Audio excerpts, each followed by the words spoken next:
Hey everyone, I'm still here on the island of Siargao. We hit over 500,000 pesos in donations on my personal PayPal and GCash accounts. I wanted to say that I will not be accepting any more donations coming to me personally because I want to use this money to show you guys exactly what we are doing with it. We'll be providing you with a transparency report, me and my friends who are using this money for good right now on the island of Siargao. I will link down below in the description and in the pinned comments in this video and all previous videos and all future videos about Typhoon Odette and my experience with them, where exactly you should donate. So just make sure you check those links below, and please do not send any more money to my personal accounts. Thank you. A few weeks ago on the island of Siargao, our lives went from this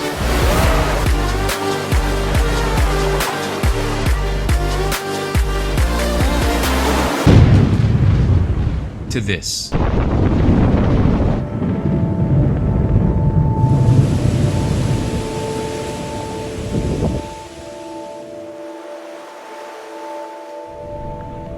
What?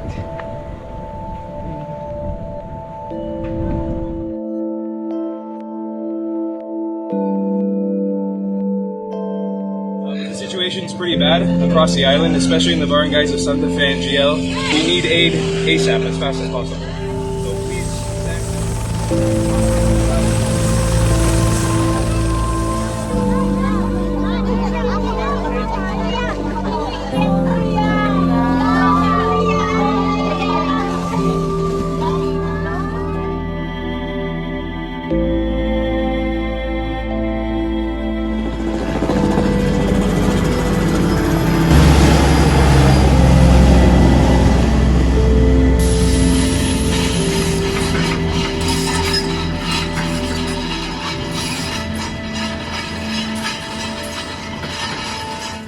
Surviving Super Typhoon Odette, or Rai, was an experience within its own. But the days directly after, the uncertainty of knowing what was going to happen moving forward, were some of the craziest and scariest days of my entire life. It was if somebody took you out of a dream and dropped you into a total nightmare. So this is my documentation of life right after Super Typhoon Odette.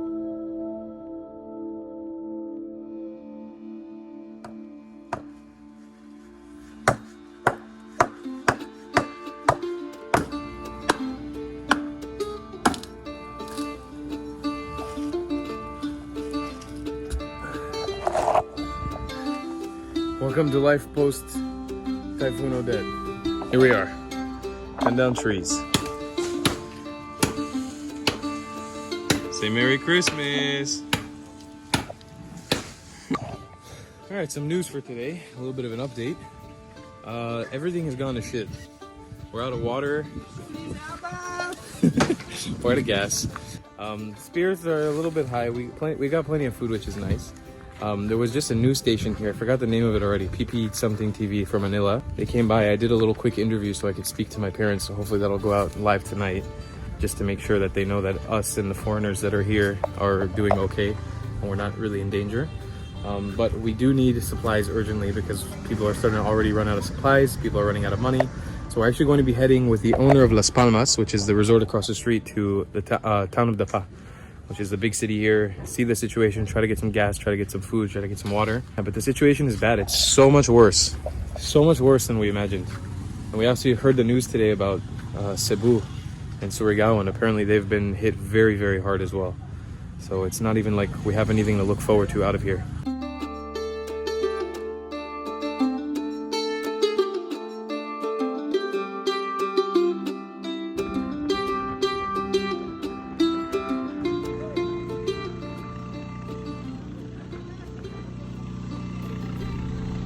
Made it to Dapa. We're here filling up diesel in these things we found on the side of the road. There's no more gas anywhere. No more gasoline. Oh yeah. No more gasoline, huh? Yeah, no more. Oh yeah. But we got enough to fill up some diesel here. We managed to fill up about 2 tanks of these with diesel. The rest ran out in the middle of the way. And as you can see, the town of Dapa is in severely better shape than what General Luna is. It's a lot better, but still pretty rough shape overall, with no internet connection, no cell service, running out of fuel and food in most places, and water is on a big shortage. So Siargao is in desperate need of help from the outside world.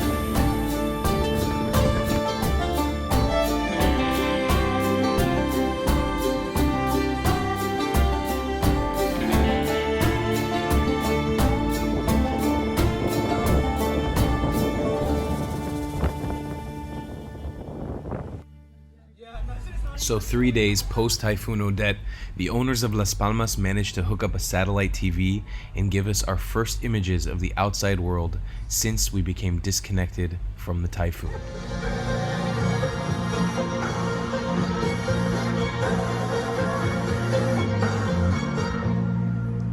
Kasabay ng pag-aliwalas ng panahon, unti-unti na rin nakikita ang tindi ng pinsalang dulot ni Bagyong Odette sa 7 mga rehiyon. Buong probinsya ng Bohol isinailalim sa state of calamity dahil sa matinding pinsala ng bagyo. Mga gamit ng mga residente. Kalunos-lunos rin ang tinamong pinsala sa Siargao Island base sa isinagawang survey ng Philippine Coast Guard Biyernes ng hapon. I don't know how much of this realistically I'm going to film this experience because we're running low on power because we don't have any running electrical power or phone service. I can't edit any of these videos. I have to record and store everything I'm storing, and I'm running out of storage. But Arca, the hotel that we are living in and currently are, is completely overrun by plants because all the trees fell down due to the typhoon. So we've been working hard, slowly clearing everything. I got my handy dandy sundang that I bought a few months ago. I've been using that to collect coconuts and also help chop down some trees. We're generally doing some overall organization, finally taking things out of storage, reclaiming some of the rooms, cleaning. A lot of the original workers of the establishment of Arca and Goodies, the restaurant, have come back here, and in exchange for accommodation and food, they'll be helping out fixing this place up. Philip, how's your experience going? Walking on, motherfucker. So the only other Israelis on the island that we know of, or at least in GL, have just left. And a few other friends as well have head out on their own journeys trying to escape the island.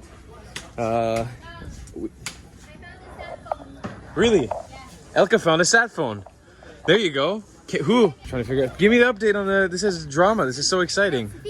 We got a satellite phone. Good morning, by the way. So all the doctors are here. Dr. Terrence is leading them. Terrence is here? Terrence, yeah. He just got in yesterday by plane. Oh, nice. And then there's daily flights at 9 o'clock, but they're prioritizing women and children and emergency people. Good, but that's People good. who are old, blah, blah, blah, blah, blah.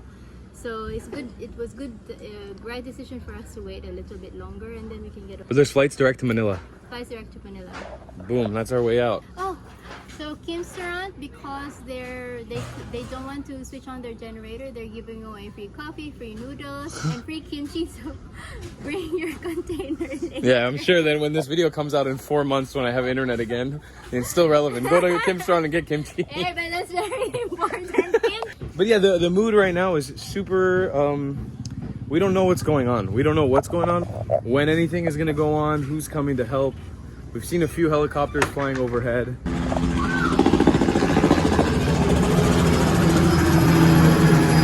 The one that apparently landed earlier. Oh, look at that helicopter. Yeah, I'm pretty sure they're doing some aerial inspection right now. So yeah, we don't know. We don't know what's going on. Here's a few more hours of progress. We've been working hard. Elka's been working hard. We've been sundanging. Look at my arm. I got blisters already. I got blisters on my fingers.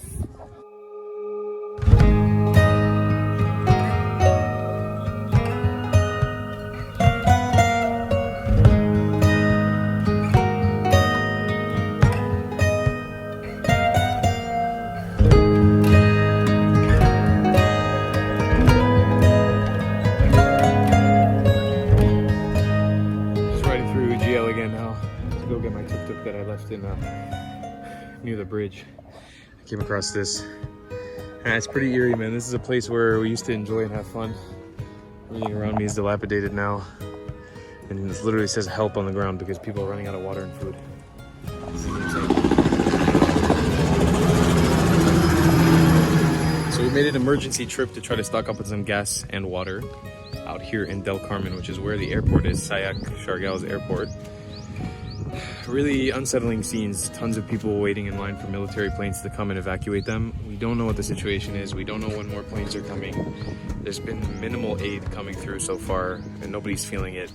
The lines for the water refilling station are 7 to 8 hours now. It's just, it's looking really bad overall, but I want to show you guys what this looks like in the airport now.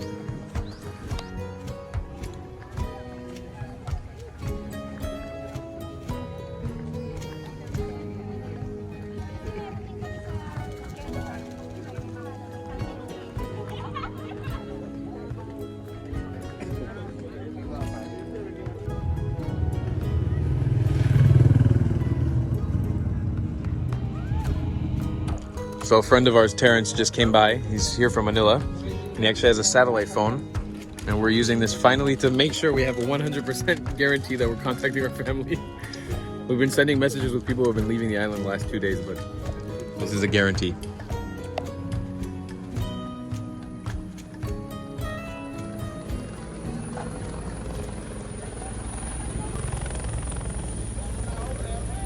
We're just driving back to GL from Dapa, and I think a military helicopter just landed here. I'm not really sure what's happening. We just saw a bunch of people running and we drove up. And there's a helicopter. Hopefully there'll be some news on the outside world.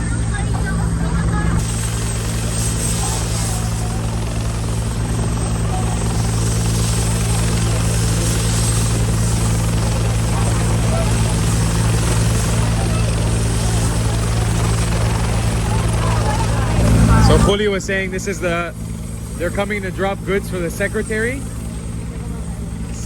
of the Government of Dapa. The Department of Interior and Local Government. That's the DILG? Yes. Alright, this doesn't concern us, huh? We can't really... We should go. So this is actually moving day, but not in the way that I expected. In desperation of trying to leave with some remnants of organization in my life here in Siargao. Who knows when I'm gonna actually come back to the island, because the island is totally incapacitated at the moment. I'm trying to pack up everything I own, and I'm giving away all my sort of kitchen goods to my contractor so he can have a nice kitchen, which is all stuff that was supposed to be in my house, which, you know, those dreams have now gone. I'm packing up my entire room here to give away basically a lot of my stuff to my contractor, who is going to be living in the house that I started building for the next however many years until I return. So we're moving out, but with kind of a somber tone to it. So here's what's left of my contractor's house. Came back here with Elka and we're dropping off all of these goods. It's all stuff that they can use. Their house has been destroyed, so I'm hoping when they move into my house that was in the middle of construction and, you know, start fixing it up and working on it, they'll have a fully fledged kitchen here. You know, the one that I was gonna build, all for themselves. Well, that's it. That's the last of the kitchen right there. My beautiful kitchen that was gonna be, that is no longer gonna be. We've also had a crazy emotional day today. We got internet from a satellite in one of the resorts called Lamari, which Elka now used to contact Sar, which is the owner of Happiness and Arca, where we've been living. And we got lots of updates. We know that our families know that we're safe. We know that he's on the way with lots of supplies. We know that the world knows about us, which is really emotionally a nice thing to know. I'm desperately scrambling to try to get a video out about this because I want to tap into you guys, my followers, to try to get some donations and money out this way. But yeah, Elka and I are actually currently on a water mission as well. We're trying to find water that we were supposed to rendezvous with here, but is not here. So that's our second failed drive to Santa Fe with no water. Now what? Maybe when we get back, he's there. Success. Rendezvoused in Santa Fe High School, and we got our water. So exciting. 7 bottles, 7 jugs filled up. Thank you, Kuya. Salamat Karajao. So we basically had them fill up our water for us and bring it here because the lines were super long. And we had other priorities to try to get diesel gas and petrol and all kinds of different things. Overnight, 7 jugs into the tuk-tuk. Let's make this happen. So I came back to the lot to try to make a special agreement with Kuya Lewis, the contractor. And look what I found. He actually riled up all the chickens. I know he's been tending to the lot and I haven't been here in over a week. Oh man, the smell here is terrible. House is destroyed. Ish. I mean, there's still a good base to work off of, but my chickens are here. Hey guys. How are you? Babies. Babies, I'm gonna be leaving soon. I'm gonna miss you guys. I am here with Luis Gamayot, my contractor from Siargao Tropical Builders on the construction of this house. It is currently December 20th, 2021. We are recording a post-contractual agreement about the future of this house and the lot as per him becoming the caretaker. So I will read the sentences and Luis will agree to the different clauses. I swear to care for, improve if desired by me, and protect this lot and home until Talaran's return to the Philippines or his decision to continue construction and or living or anyone else of his choice living in this lot, which I would then forfeit my dwelling upon this lot. Do you agree? I agree. I, Talaran, accept all terms and conditions stated in this agreement. Yes, sir. After 2 months of hard work, me and Louis, I'm gonna have to leave the country, but Louis is gonna be here. Don't worry, And hopefully sir. when I come back, we're gonna have to pick up the pieces from where we left off. But this is just so you guys see how dedicated Louis is to this. I had to write a really unfriendly contract because this is all legal language that I'm not happy about. But you know, we have to do this to protect each other and protect ourselves and protect the house. But just so you guys understand how dedicated this man is for this entire project from the start to finish. Getting my chickens, collecting, even 2 days after his whole house was destroyed, he's back here cleaning the house. And he's willing to read this contract. There is nothing this man won't do for the success of this house, and it means so much to me. Thank you so And I love much, you, sir. I love And you I so really, much, really sir. appreciate it. Take care, take care. Even I don't know what time you go in your country, so don't worry in your house, in your land. This is my responsibility because I am since this is I am a contractor because of the typhoon. So don't worry. I promise you, I care in your land and house. It's amazing.